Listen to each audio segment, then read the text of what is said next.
Good morning, everybody. Happy Tuesday. We have an amazing show for everybody today. What do we have, Krystal? Indeed, we do. Lots of election news, lots of legal news, lots of 2024 news.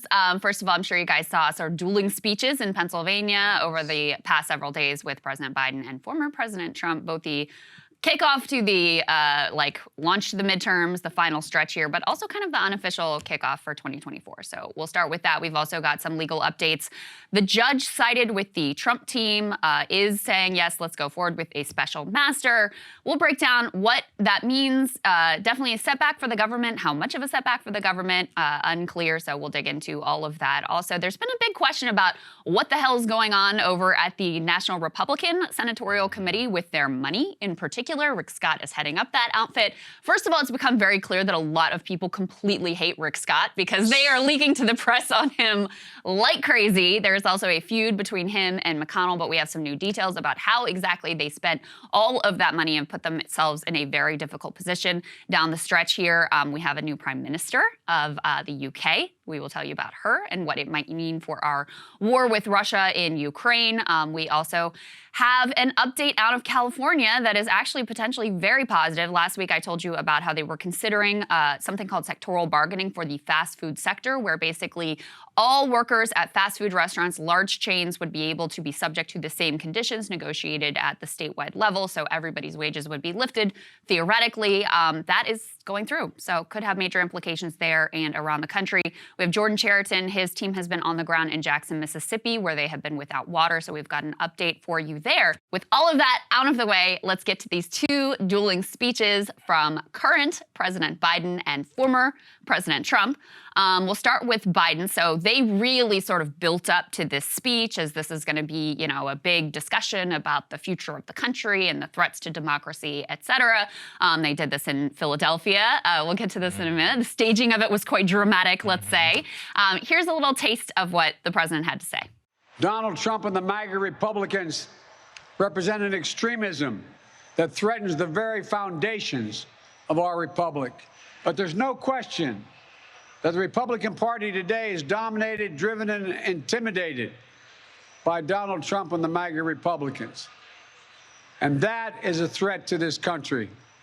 MAGA forces are determined to take this country backwards to an America where there is no right to choose, no right to privacy, no right to contraception, no right to marry who you love.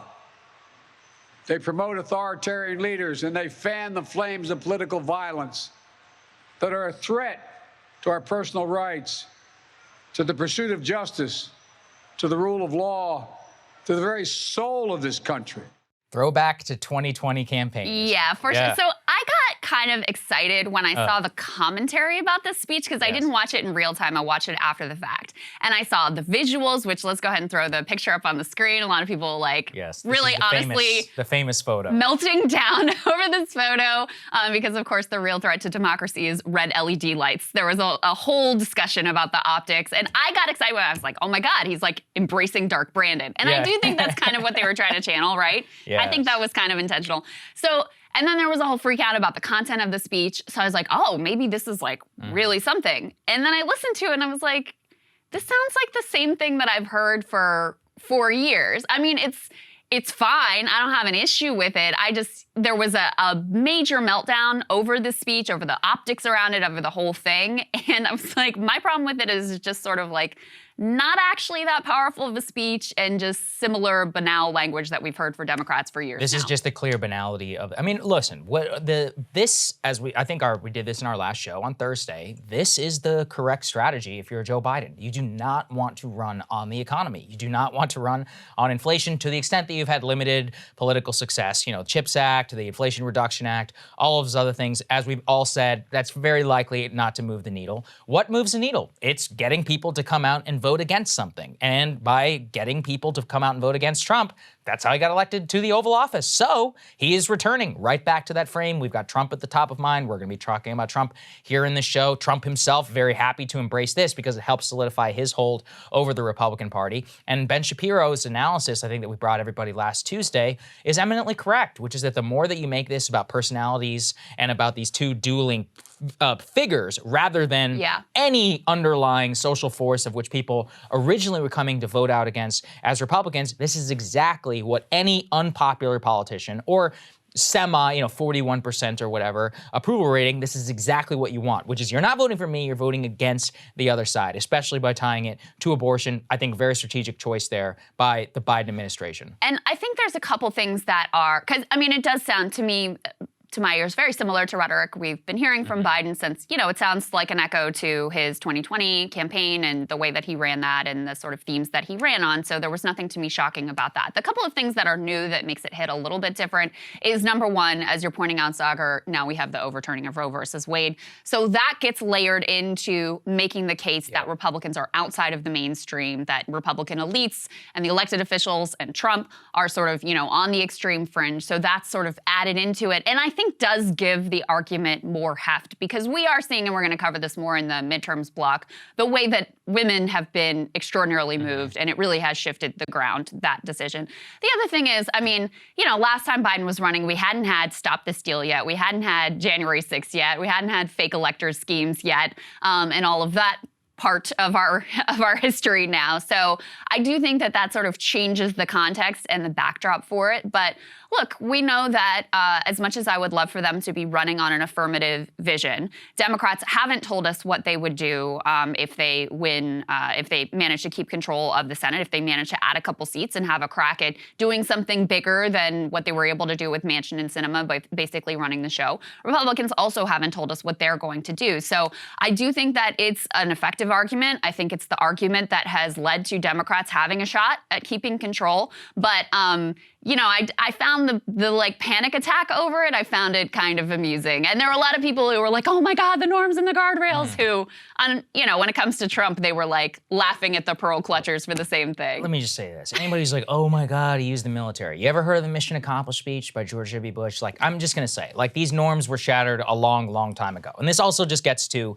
are the norms being shattered right now, or were they shattered already, and that's why Donald Trump got elected in the first place? I'm going to go with the latter. Now, Biden, his problem is he's like, I'm the norms respecter whenever he just does what any president does, which is use the mantle of the Oval Office in order to promote your agenda and yourself politically. I'm not saying it's a good thing, but I did hear a lot of crocodile tears from the right, and everyone's like, oh, he looks like a dictator. Trump had his re-election rally on the South Lawn at the White House, okay? Like, I don't, and by the way, I was fine with it. I was like, whatever. And okay? Trump is right now out there, like, they should just go ahead and install me as president. Yeah, exactly. Let's just toss out the election and just install me as president. He said multiple times now. The president gets to use the White House and all of the majesty of the Oval Office in order to run for re-election. Is it unfair? Yeah. Trump used to roll up in Air Force One, get off the plane, have Air Force One behind him, backdrop, and do multiple rallies. Once again, that's how it goes, folks. I don't really want to hear complaints, especially whenever we all know Trump is just as flagrant of a norms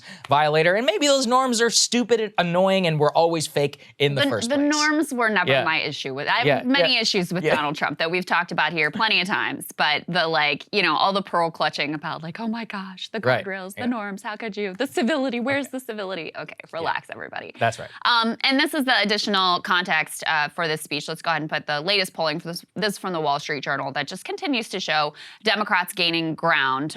You've got, A4, this is A4. Democrats gaining on the generic ballot for Congress, 47-44. You've got President Biden's job approval disapproval rating at 45-54. Still underwater, but markedly improved from where he used to be. And then in the head-to-head, you've got Biden 50, Trump 44. U.S. headed in the right direction, wrong direction, though, still a disaster. Only 23% say we are headed in the right direction. 68% say we are headed in the wrong direction. So the other thing that Republicans, Fox News, et cetera, were trying to make a big deal of out of Biden's speech is, even though, in my opinion, he's gone out of his way to be like, I'm not talking about all Republicans. I'm just talking about MAGA Republicans and this extreme fringe and, people with tendency to violence. They really want to seize on his comments to try to turn them into another sort of deplorable moment and make it like, oh, you're talking about every single Republican in the country. So Biden was asked about that by, I think it was Peter Doocy, who asked him this. Let's take a listen to what he had to say. I don't consider any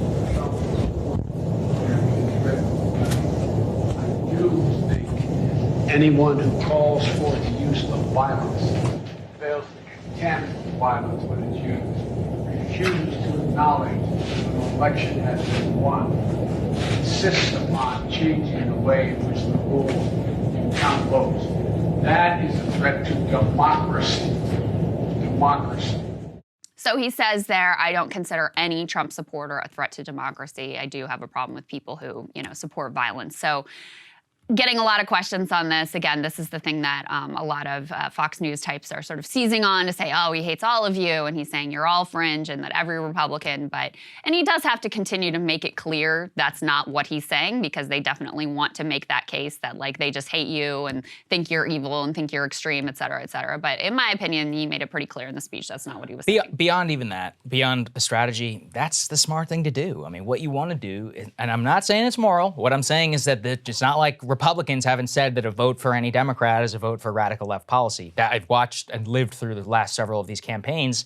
Being divisive is good for politics. I'm not saying it's good for the country. What you want is to rile up your base, get the people who are against whatever's happening, cast everybody who is even marginally connected to that movement as extreme, and then say a vote for me is the vote for normalcy. It's the candidacy and the tactic that has been used by both major parties for basically the last 25 years. It was used against George W. Bush, against John Kerry. It was used by W against the Al Gore campaign. Gore used it against W, 2008. That's exactly what the McCain campaign went really against Obama. Comes actually from the Newt Gingrich playbook in the 90s. Yeah, it's like the 94 he was really era. sort of like the pioneering figure in this, Right. and sent out a famous memo that said, describe your opponents as anti-family, as anti-child, as anti-American. So it really stems from those sorts of politics, and I think does, again, illustrate just, when as long as Trump is at the center of our politics, like, he is going to be the central dividing line.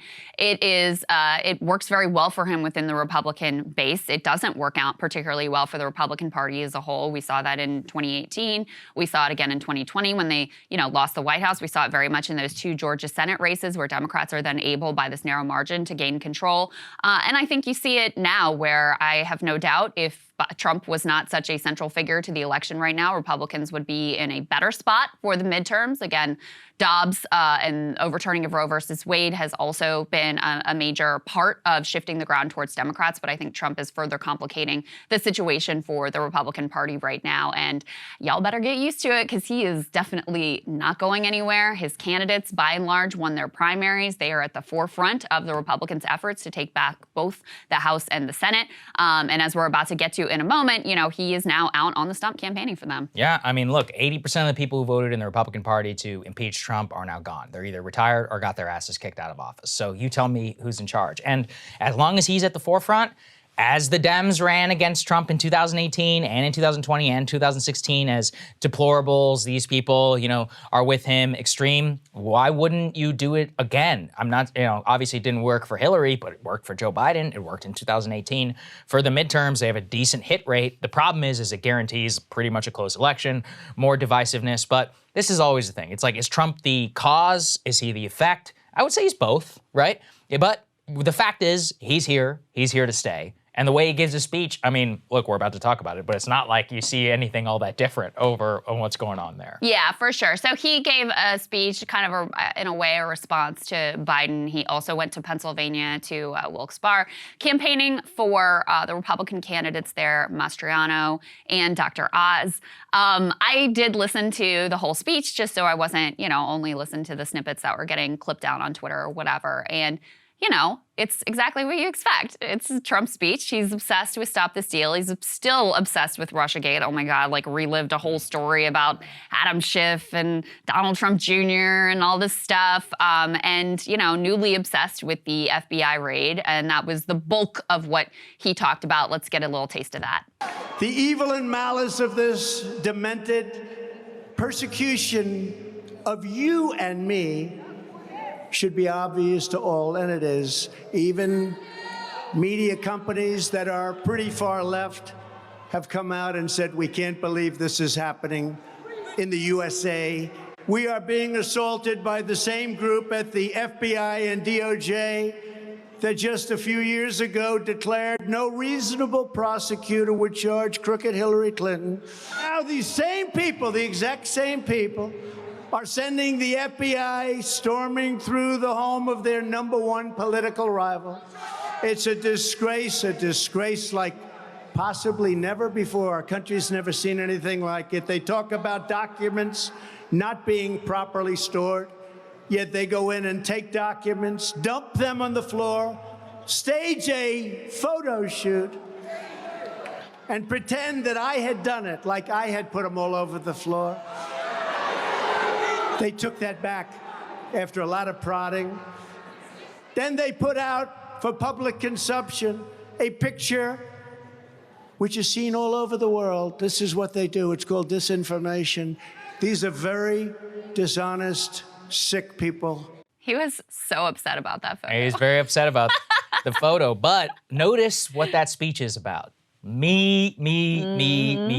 And look, it works, right? And this is also what translates to the people who are seen as the most strident allies of Trump. So I was looking especially at some of the reporters who were in attendance, and the snippets to me that really jumped out were Dr. Oz came on the stage, people clapped. They didn't boo, at least, like they did the first time that Trump endorsed him, but Mastriano came out there, he was a rock star. Well, rock star when he came out on the stage. And what was it that Trump praised him for? It was stop the steal. Exactly. He was there. He was fighting for us. And so it does illustrate perfectly the bind that these Republican candidates are in. Because, yeah, Mastriano is rock star with the base. You know, for Oz, he's got to go and sort of pay homage to Trump and bend the knee so that he can try to consolidate the Republican base, because that's part of his problem in these midterms and why his polling numbers have struggled, is because there isn't a lot of trust and love there with the GOP base. But at the same time, like the way Republicans view stop the steal, the FBI raid, et cetera, I mean, Russiagate, everybody except them has basically moved on from, is very different from how independents and certainly how Democrats or sort of like moderates might view it. So the fact that they're still obsessed with these things, that that's what it's all about, yeah, it might help them rally the base, and that matters a lot in a midterm election, but it is not going to move the needle in terms of bringing new people over to the cause. Yeah, let's go ahead and put this up there on the screen. So when Trump, you know, if you look and you pepper through, we're like, what exactly is the attack on Biden? Here's what he says, quote, "Above all, this election is a referendum on corruption and extremism of Biden and Democrats." And that is what he is tying both to stop this deal to his general election message for the midterms, and then highlighting Dr. Oz and Doug Mastriano. But as you said, to him, corruption and extremism is solely based on stop the steal and on the FBI investigation against him. That's what he's praising Doug Mastriano for. He attacked John Fetterman a little bit. I think he said he was like a teenager, looked like a teenager getting high in his parents' basement. But beyond that, he didn't have an affirmative enough message for Oz. And in general, this just reminds me of a lot of the problems with the 2020 campaign. I remember Trump was on the stage at the debate, and he was like recounting the exact problems with some sort of Russiagate. And I was like, dude, nobody knows what you're talking. I'm like, I know what you're talking about because I do this for a living in terms of declassification and the documents and what they showed here, Obamagate and the FISA. Normal folks don't care. And to the extent that Republicans were doing the best, it was when they were against the tides of social change, against inflation, against the general feeling of everything is in chaos. But now with kind of the narrowing, with Trump in particular, you are seeing the effect. At the same time, look, let's be honest, can a single other Republican bring out that many people to a rally? No. Absolutely not. Right. There's no way. People love him. The people in the base, they come out not to vote. They come out to vote for his allies. They come out in numbers that have never been seen before. I watched a rally or a video of the rally, the comparison between Biden and Trump. Look, a lot of people were at the Biden rally, like, don't get me wrong. But the reception that Trump gets is unlike anything anyone has ever seen in modern American politics. Like, if you've ever been to a Trump rally, and I've been to a lot of other types of political rallies as a journalist, I've never seen anything like it. And it reminded me, same energy as 2016, honestly, even 2015. Yeah. I mean, the guy just inspires people in a way that nobody has seen in a long time. This core group. I mean, it does remind me of the like the early days of Obama. Yeah. The sort of rock star He really following is. that he had in those days. But, you know, listening to the speech, I was actually reminded of something Ann Coulter had said when she's, I mean, she's out there, and she's been like Trump. over Trump for a long time. And so it's nothing new for her to be like, this guy is done and over. But she wrote a recent column that was like, Trump is done. And she compared his speeches and the reception to him as like, you know, like the deadheads that follow the Grateful Dead around from concert to concert, wanting to hear the greatest hits and like relive the old memories. It really does, especially with the Russiagate stuff. and going through all of that. And, I mean, he'll still sometimes riff on how he won the 2016, like go through that and like blow by blow. It does kind of feel that way. I think at one point they were chanting "lock her up." I mean, it is really kind of like, let's get the old magic back. Let's get the band back together and relive our nostalgia from the good old days. It does have that kind of a quality. But at the same time, there's no denying, this is the guy in terms of the Republican Party. And every candidate in the Republican Party, they sort of live by Trump and they die by Trump. Because on the one hand, he was the kingmaker in the primaries. A lot of these candidates would not be their nominees. Certainly Dr. Oz, possibly Mastriano, but definitely Dr. No Oz. way Mastriano, without Trump. So, I mean, he made both of these candidates. On the other hand, not just is he such a divisive figure and a lightning rod whose obsessions do not align with what the public is actually interested in, he also sucks up all the money. So you're also very dependent on him for any sort of fundraising. We're going to get to the problems with the National Republican Senatorial Committee, but part of the details that came out in that article is how dependent they are on Trump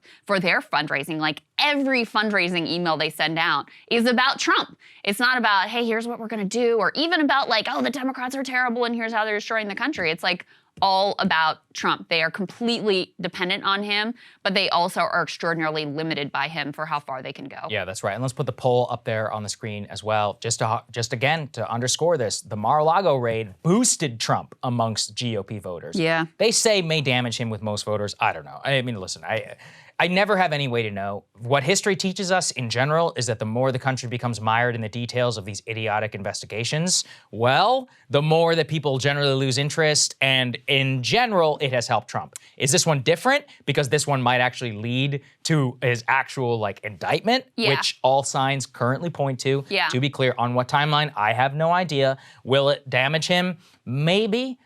Will it damage us as much as January 6th? Probably not. I don't think so. I mean, I do.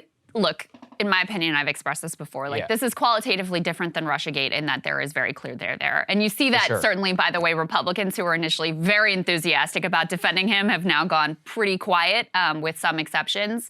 As more details have come out, so there's that. There's the fact that he's not president anymore, so he doesn't have, all of the sort of stature of that office, and he doesn't have as much of an ability to just control the narrative the way that he used to be able to do. You got to go over to frickin' Truth Social to find out what the hell he's saying these days.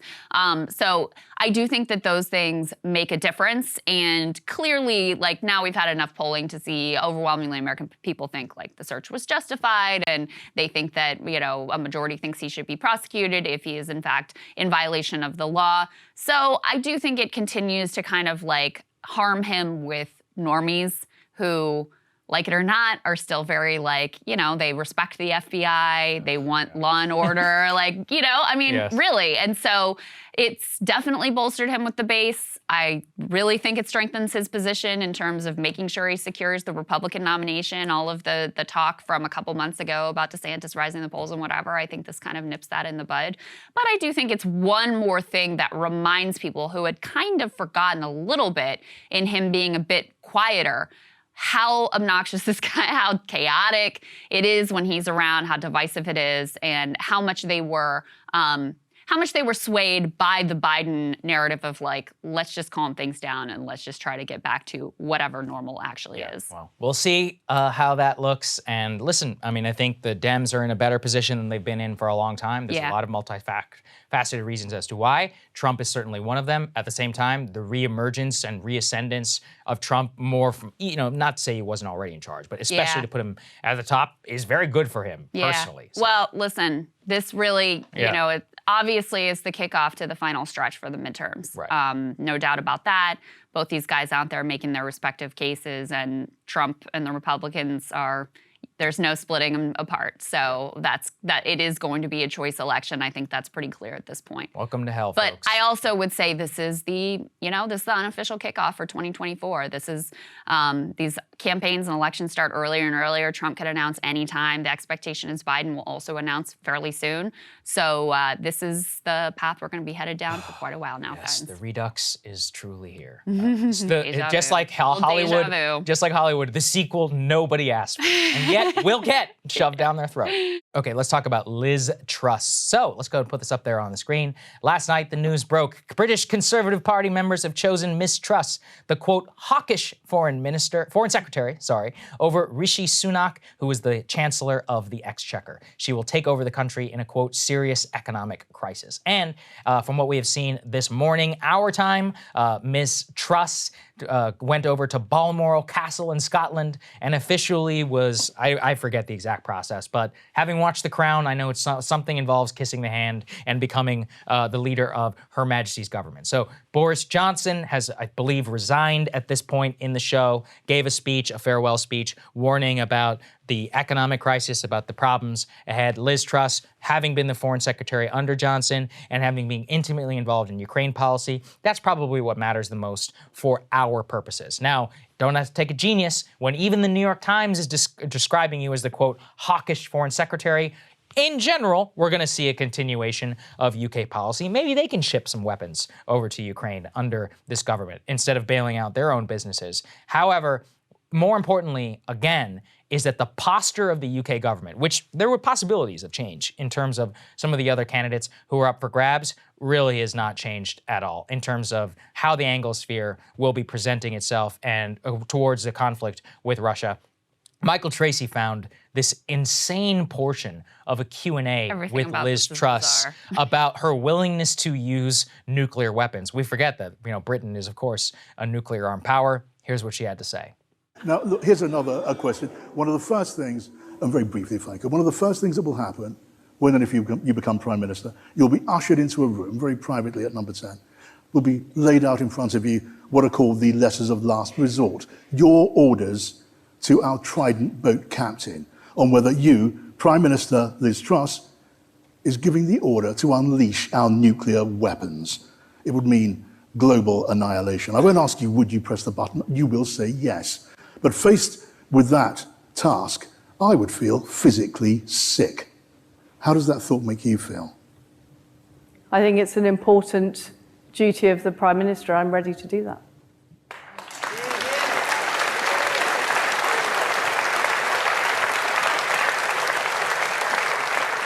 I asked how it would make you feel. I'm ready to do it. Okay, that's your answer. Liz Truss, thank you for those answers. Ladies and gentlemen, Liz Truss.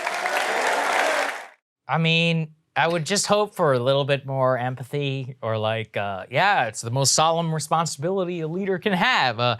Of course, in the defense of our nation, even I could give a better answer than that. It's we would do everything we possibly could to avoid but of course, nuclear annihilation, as the leader of the UK, I would do everything to defend our homeland, and only in the defense of our most horrific times would we even consider if I'm Prime that Minister, option. we will never get to that place. Yeah, great. Yeah, whatever. It's like we can both come up with it. But also, what a weird question. Strange question. British media is I know you do it. How would you feel about it? Wait, what?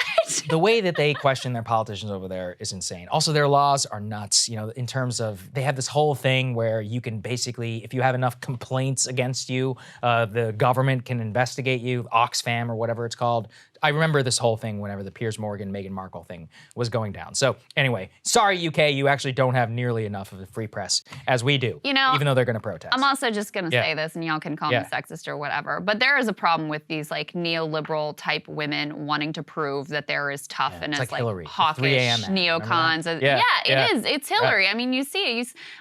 There's a pattern of this. They got to prove that they're as warmongering as the dudes. And so I think that's also part of what you see there. And she's been extremely hawkish in her language when it comes to Ukraine as well. So listen, I mean, we shouldn't delude ourselves that the war that is going on in Ukraine started by Russia, no doubt about it, but we have fully joined as a proxy partner here, and the UK has been our primary backup and support. They have been our ally in the way that we want to prosecute that war. France and Germany wanted a different approach. They were much more in favor of diplomacy. Macron, of course, was on the phone constantly with Putin, trying to keep them at the table, and we and the UK blew it up.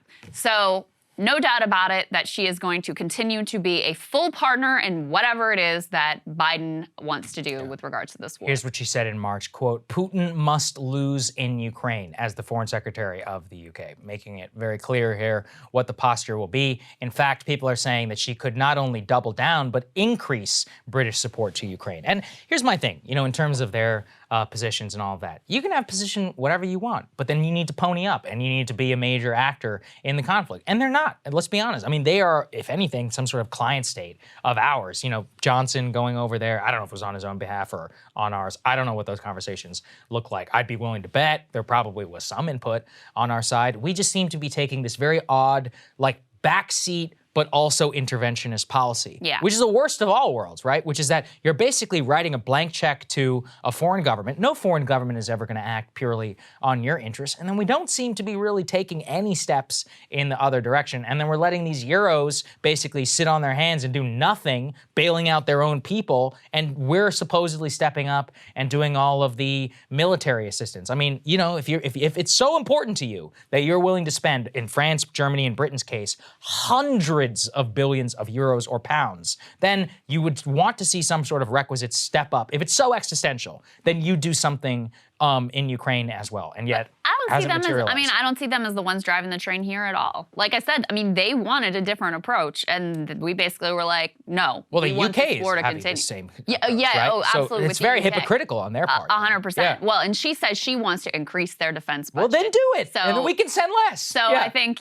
she's happy to go even further in terms of hawkishness than Boris Johnson. So ultimately, probably very much the status quo prevailing here, both in terms of economic ideology, also in terms of foreign affairs ideology. Nothing much appears to have changed. Good morning, everybody. Happy Thursday. We have an amazing show for everybody today. What do we have, Krystal? Indeed, we do. Lots of interesting stuff this morning. New revelations about just what sort of documents Trump was keeping at Mar-a-Lago. They continue to... There was the big leak to prove just how extraordinary these circumstances are. So we'll give you all of those details.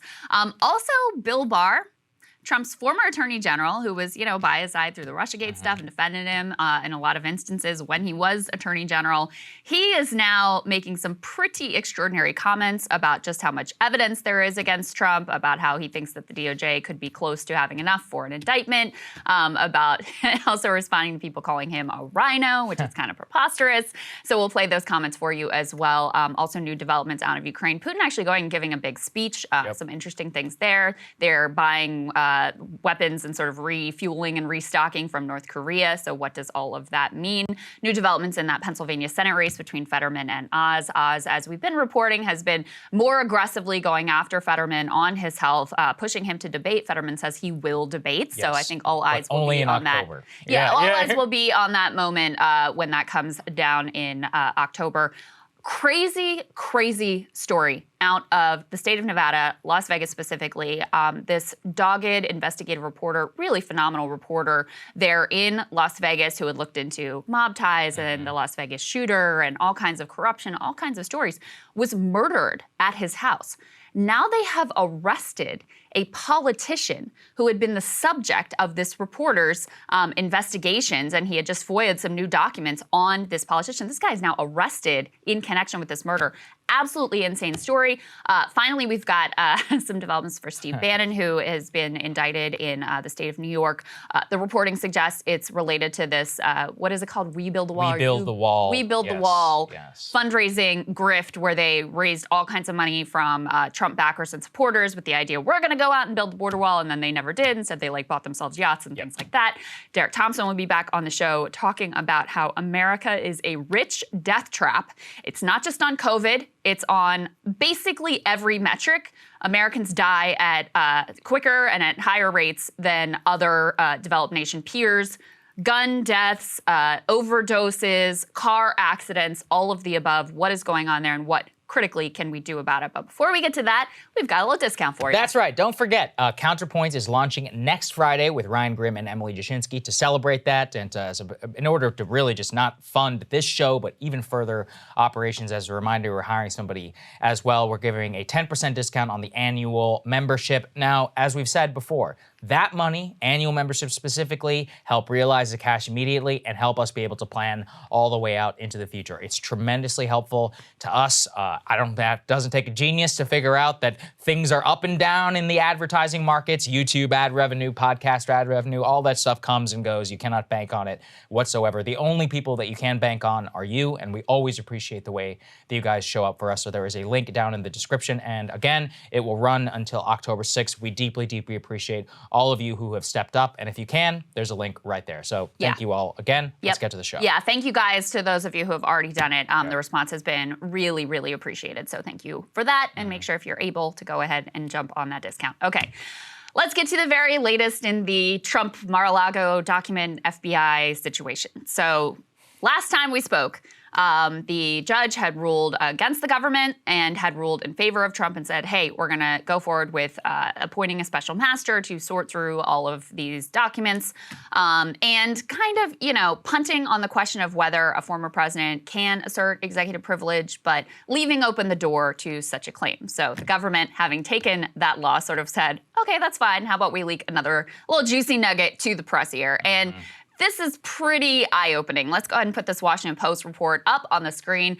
Here they say, material on foreign nations' nuclear capabilities was seized at Trump's Mar-a-Lago. Let me go ahead and read you a little bit of this bombshell report. They say, a document describing a foreign government's military defenses, including its nuclear capabilities, was found by FBI agents who searched former President Donald Trump's residence and private club last month, underscoring concerns among U.S. intelligence officials about classified material stashed at that property.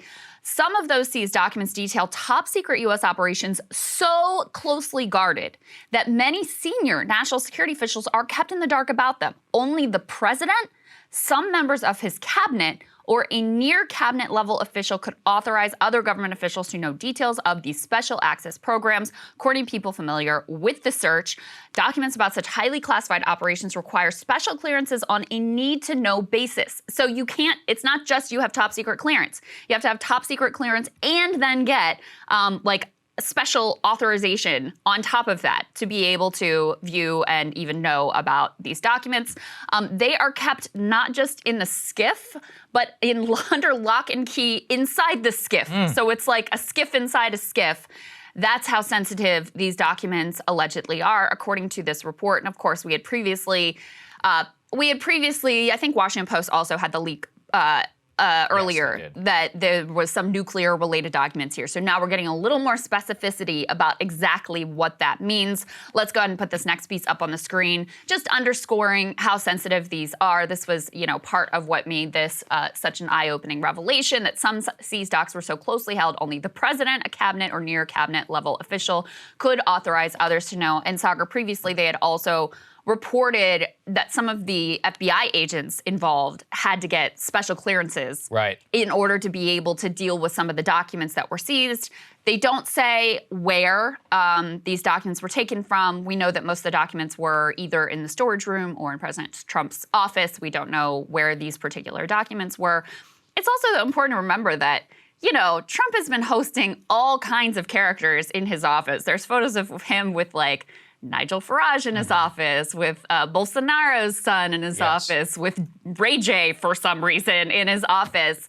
So if these sensitive documents were kept there, there have been all kinds of both, domestic national and foreign nationals coming in and out of that office. So that's part of why I guess the FBI and the government felt they needed to take this extraordinary action. Yes. Well, don't forget esteemed characters like Kodak Black as well. I mean, whenever we're talking about nuclear weapons, now that we know it's about a foreign country, it doesn't take a genius to figure out that there's only 9 countries with nukes. Russia, China, the United States, France, the UK, Pakistan, India, Israel, North Korea, and Saudi Arabia, if you believe some reports. Okay, so it involves one of them. My bet, and I continue to believe this, based on everything that you and I had learned and also talked with some people in the know previously, is it still has to involve Russiagate. Now think why. There's also a story that came out last night in Rolling Stone that Trump had told White House team he needed to, quote, protect Russiagate documents, which he called his, quote, evidence of a deep state plot against him. You combine the fact that Tom Fitton is involved over at Judicial Watch, of Russiagate, absolute obsessive. Many of these others who said that Trump wanted and had a deep connection to these, combined also with all of this, not only foreign nuclear capability, but they said programs that are so special that nobody else knew about.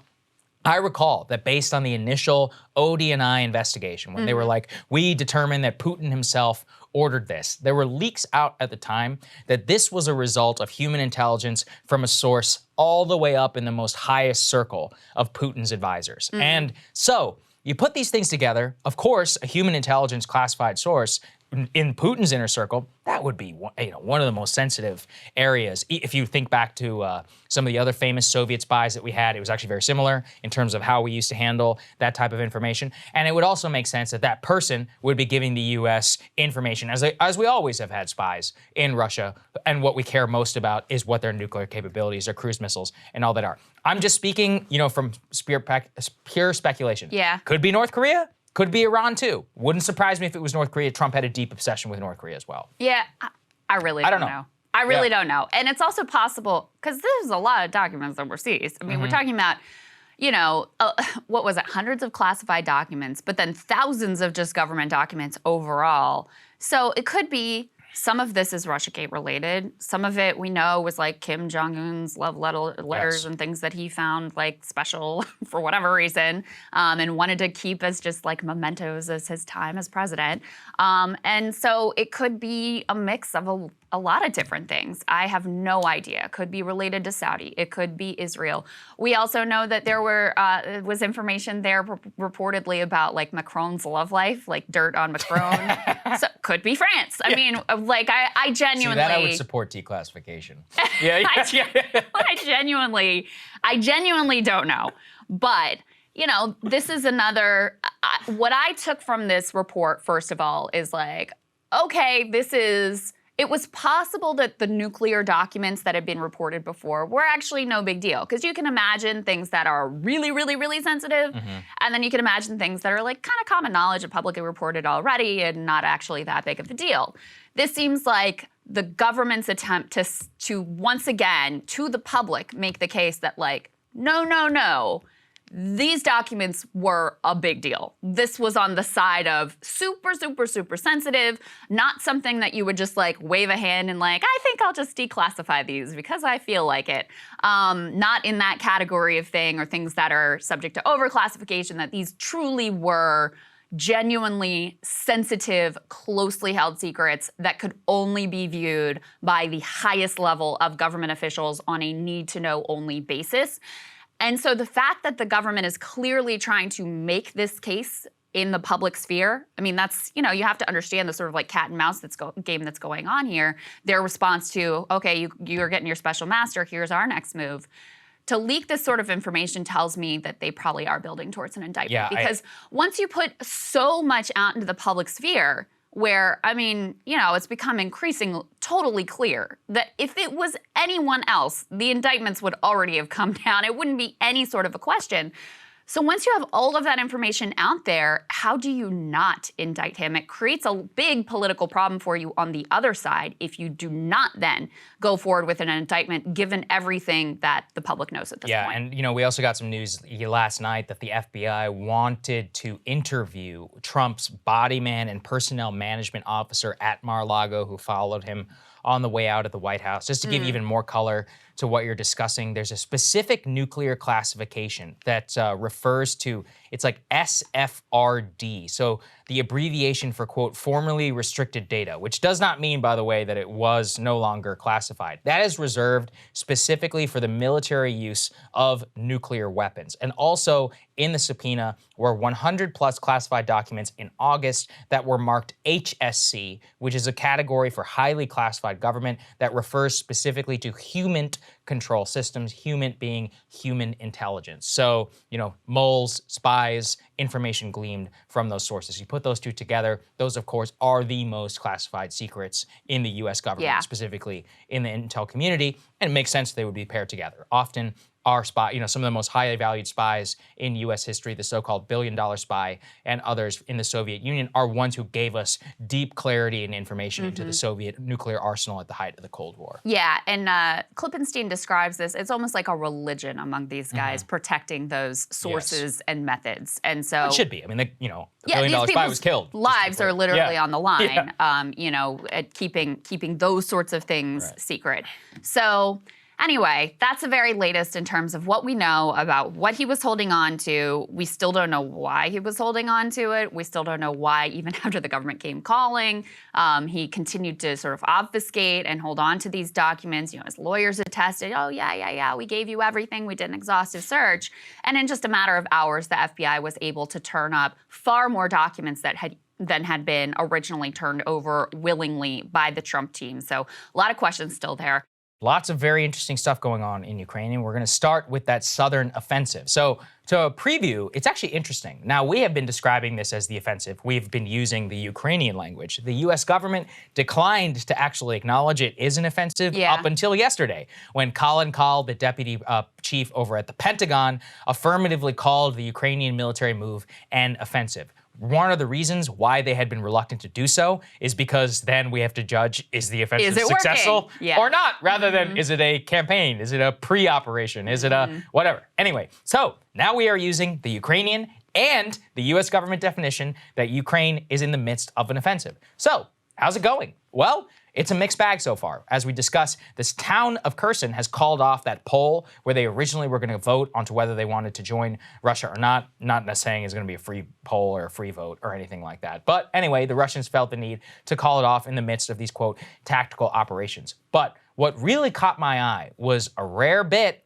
of just on-the-ground shoe leather reporting, which shows you the toll that this is taking. Let's put this up there on the screen. Washington Post, John Hudson, a guy that I know, he's actually a pretty good reporter, reporting out from the hospitals of southern Ukraine. Here's what he says. Wounded Ukrainian soldiers reveal the steep toll of the Kherson offensive. Soldiers said they lacked artillery needed to dislodge Russia's entrenched forces, described a yawning technology gap with their better-equipped adversaries.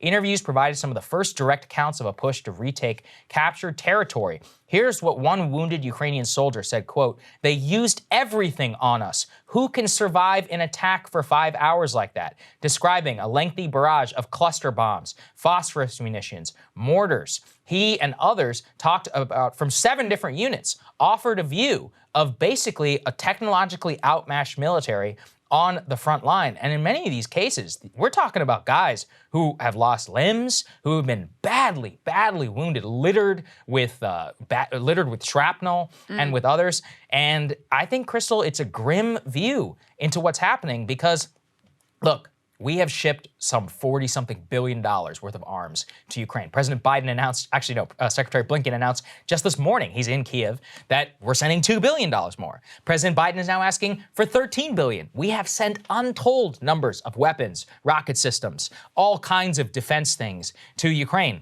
And the preview that I'm getting from this is that basically, no matter what you give these people, the Russians are still a formidable force. Yeah. And in a way, I mean, look, this has always been the case. Russia is a great power military. Does that mean that it's as good as the U.S. military? No. Is it even as good as the Chinese military? Probably not. Does that mean, though, that Ukraine, which is, it's second-rate power at best, even in the continent of Europe, that it's going to be able to overnight, even with extraordinary amounts of U.S. weapons, affirmatively and offensively take on this military? That's always what I've been skeptical of. Yeah. Militaries, especially in the modern age, always have the advantage whenever they're doing defense, especially on their home territory. Here, when we have the static front line, and then you have the Ukrainians want to try and make this offensive, they were always going to incur major casualties. And we'd read previously, before the fall of the Donbas region, the Ukrainian soldiers were like, we're losing 200 guys a day. Many of these people were 6 weeks earlier in boot camp. Now they're here on the front line. A lot of them are draftees. Some of them don't necessarily want to be there or, are forced to be there. And of course, the Russian conscripts are the same way, but they just have a hell of a lot more of them. So this is a really, really grim view as to what the potential. Look, could be the beginning. Maybe they have a lot more that we don't know about. Maybe we're going to ship something to them, which would be a game changer. But to be honest, I don't really see that because even in that supplemental appropriation, there's no new weapon system that we're sending it's just over there. Replenishing and their it just, stocks. when you read this, I mean, again, it's war is, heartbreaking. it's horrific. It's Yeah, people should go heartbreaking to read this thing. account. Go look at people like losing their limbs. This is what the reality of war looks like. This guy also, he's 30 Yeah. years old. He had no military experience before this war. He made a living selling animal feed to pig and cow farms. His replacement as platoon commander also had no previous military experience. So you're talking about people who, in some instances never held a weapon before now. In other instances had just, the bare minimum of training before being put in leadership positions in this war. And he said that we lost 5 people for every one that they did. And the part of it that I found in some ways the most gut-wrenching is they're trying really hard to keep their spirits up and trying to tell themselves that it's worth it, that the cost and the lives and the pain and the injuries, that all of this is ultimately worth it because, yeah, it is a different deal when you are now trying to go on the offense to retake territory. They talk about how the Russians, have their tanks behind these concrete walls. They can pull the tanks out, go crazy, kill a bunch of Ukrainians, and then go back behind the walls and basically escape any sort of retaliation. The Ukrainians are claiming that they have reclaimed a couple of sort of smaller towns. That's very much in dispute. The account that I read, I don't remember if it's this report or a different one, reporters were denied access to those towns, so they were unable to independently confirm what's going on there. The people they talked to said that the battle for those little towns continued. So very uncertain what, if any, progress has been made at this point. And, it's a critical time for a lot of reasons that we've been underscoring. First of all, at some point, the U.S. public is going to go, another 13 billion? Another 10 billion? Another 20 billion? Really? What's going on here? That's number one. Number two, as you've been covering, and we've both been covering, in Europe, the energy prices are so high as they move into winter. There is going to be a turning of public opinion in Europe in terms of how we are approaching this war and what it means in terms of the domestic populations across Europe. That's number two. Number three, realities on the ground as, fall turns to winter and, things sort of settle in for the long haul and these soldiers are exposed to extreme temperatures. That makes things very difficult and is a real morale killer. And so that's why Zelensky is launching this counteroffensive now, because it really is, no pun intended, kind of a do or die moment for them. He knows that there is going to be a change in public sentiment. He knows that the European and American populations are not going to indefinitely support them with the blank checks that they have been forever as, things get stuck and mired and there's seemingly little progress and continued, weapons flows there and continued energy price increases around the world and food price increases around the world. So he knows he's really got to make a stand here. And that's why this counteroffensive is ultimately so critical and so important to them right now. Yeah, look, it's September. They've basically got about a month, in terms of accounts and all that, from what we know of the region, which is that in Napoleon's army and Hitler's army, around October 15th, first snowfall usually comes, and that's a harbinger of a very, very slow decline, both in terms of mud, but also in terms of snow and the temperature. So that's only a month and a half away. It's not that long away. Usually in this region, you fight all the way through the summer, hoping that you can do something within 3.5, 4 months. So it's going to be a difficult slog up. And they have actually a pretty limited time window into which major operations can continue. And then things don't really restart until February, which is when the Russians can launch their invasion in the first place. That's when the ground is cold enough in order to actually move on it.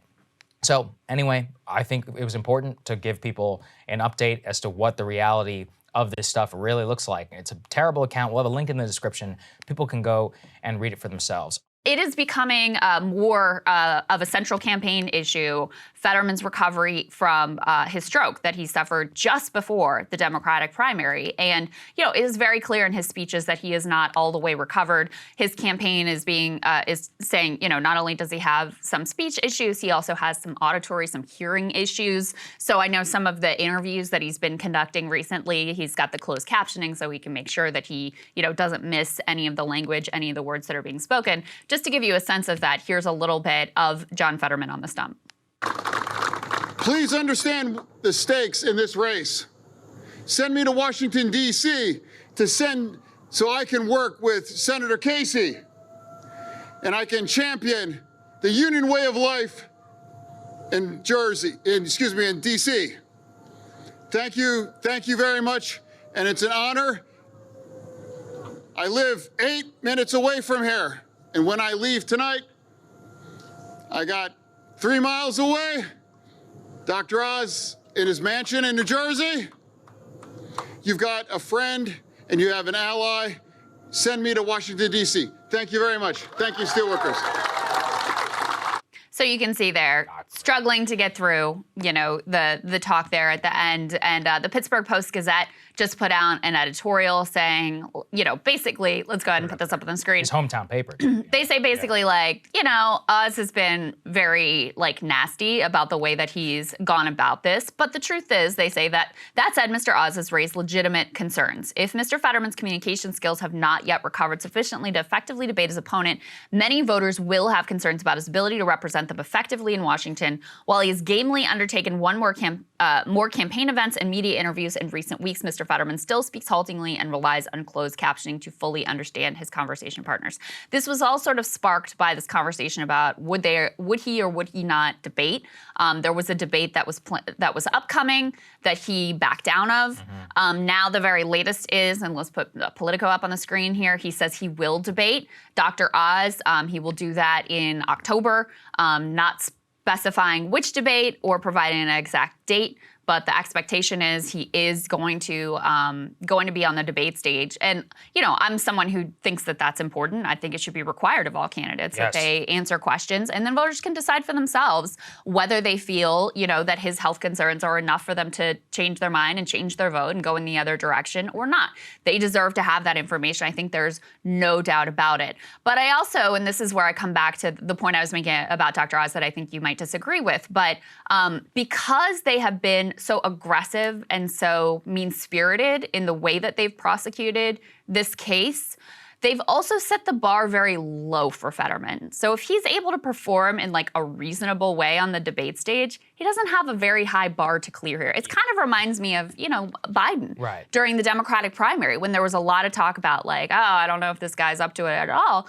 Then if he just got on the stage and didn't make a total fool of himself, people were like, he's okay. Yeah. That's good enough. No, you're not wrong. That being said, is there a realistic expectation that in a month that you're going to be all that much better? I mean, I don't think there's a doctor on planet Earth that would say as a stroke victim that you should be out there, doing what John Fetterman is doing. And he's, look, I hate to say it, but if you can't understand speech properly, you shouldn't be a senator. If you can't speak like that, if that's as good as it gets, at least for the next year or so, I don't think you should be a senator. I mean, I really don't. How can you possibly live up to the demands of the job? But no one's saying he has problems understanding or he's having. Look at he can't speak. But again, this is something the voters can decide. Oh, listen, sure, I wouldn't vote for him. I can tell you that. But I think we have a lot of examples where people look at Biden as one example, and they're like, yeah, he's slowing down. But ultimately, I freaking hate Donald Trump, so I would vote for Biden's corpse over that guy. I mean, I feel that way about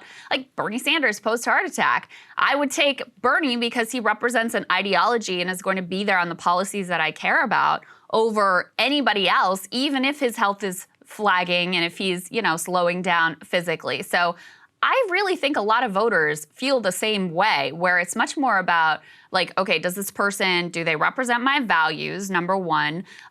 Number two, what's the sort of national mood? I don't see that these health concerns have been all that persuasive to voters in recent elections because ultimately they care, okay, how are you going to vote? Are you able to vote? Are you able to cast votes in the direction that I want? That's what I ultimately care about. And do I feel like you are going to represent me and my interests? I don't disagree with you. So we'll see. You're correct. The Bernie example is a good one. He came back and bounced back big time. Joe Biden, same thing. I do think this one is a bit more stark. And I do think also that if the man is literally unable to speak even 2 weeks up to Election Day, that will have some sort of negative effect. Doesn't mean that he'll lose. No, not at all. I do think Oz made a mistake in making the vegetable comment. If he'd ever eaten a vegetable in his life, he wouldn't have had a stroke. He didn't make that comment, to be clear. One of his campaign, I think that was a mistake. I don't think that's what he should have said. Again, given that Pennsylvania is not a particularly healthy state, especially the old people who live in Pennsylvania. So, I mean, Fetterman has a sympathy factor, but it only goes so far. And listen, Biden, yeah, he may misspeak, but for some reason with Biden, when it actually counts, he seems to be fine. It's a mystifying thing where if he's off the cuff and he's meandering, you know, even in Afghanistan, like he'll give like a forceful statement and he did that weird thing where he leaned on the podium. He's a strange cat. I don't really get it. But Bernie, They got the drug cocktail figured out. Bernie never did look, even post-heart attack, honestly, he looked fine. I mean, for an old man, he always spoke particularly well. Better after that. Yeah, he really did. Like he lost, even Trump. I mean, look, Trump is obese as hell. I mean, listen, after he left the presidency, Frank probably looks better than he did when he was in office. The thing with Fetterman is how stark it is. Like when you're skipping words and not being able to speak, and then also he made a mistake. He shouldn't have said that he couldn't debate because of health reasons. He should have just said, I'm not going to debate somebody who I disrespect, so who disrespects me so much like Oz. Never should have cited it. I disagree with that because I think part of what has been, I think it has been relatable the way that they've approached this because they've been, after the initial stretch, they've been relatively upfront about his recovery, that he still has these speech and auditory processing issues. One of the things they talked about for this debate is can he get closed captioning to make sure that he's hearing everything. So I think actually that is a smart way to play it because no one would be fooled. If you were like, no, it's just because I don't like Dr. Oz, people would be like, dude, we know it's because you're recovering from your stroke. Yeah, that's fair. So I think it is better for them to be candid. I think that the way that the Oz team has played it has been foolish because there is a way to raise these concerns. Like the Pittsburgh Post-Gazette did it in a much more effective way, frankly, where they're like, Oz is being an asshole, but there are legitimate questions here. The way that the Oz campaign should have done it is to try to get these, stories planted with sort of, allied media figures where it seems like it's being raised organically, where it's a press conversation, where they can weigh in just with like, gosh, we really hope he recovers. But, he needs to be able to answer questions to the public, and we're pushing forward with debates because we think it's important to have that accountability. That should have been more their tone versus this like, he's fat and he doesn't eat vegetables and we, like basically cheering for him to be ill and making fun of him for his recovery. So anyway, we'll see. I mean, it's going to be a big question mark how he's able to perform in that debate. I think there will be a lot of eyes on it. I do think the way that the Oz team has approached this, they've set the bar very low for him so that if he's able to sort of like, muster a decent performance, that's going to be good enough for voters to say, all right, it's good enough. It's much better than what was portrayed.